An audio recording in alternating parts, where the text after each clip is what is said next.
Pevačica Tanja Savić navodno je zbog skandala odlučila da se vrati u Australiju.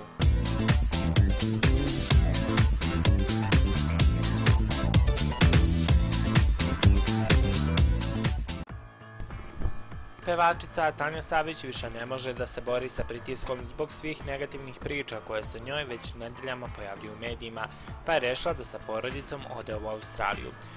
Ona će sa mužem Dušanom Jovančevićem i sinovima Maksimom i Đorđem sljedeće nedelje otputovati u Australiju, odakle njen suprug. Tanja i Dušan ne znaju kako da izađu na kraj sa ljudima koji govore loše o njihovom braku i njenom poslu. Dogovorili su se da je najbolje rešenje da odu na neko vreme u Australiju. Pevačici se smučio život u Beogradu i pokajala se što se vraćala iz Gold Coasta, otkriva izvor Kurira. Navode o preseljenju potvrdio je Tanjin suprug Dušan. Tačno je da putujemo iduće nedelje, bit ćemo u Australiji do početka aprila. Želimo da se posvetimo sebi i posvetimo moju majku koju dugo nismo vidjeli.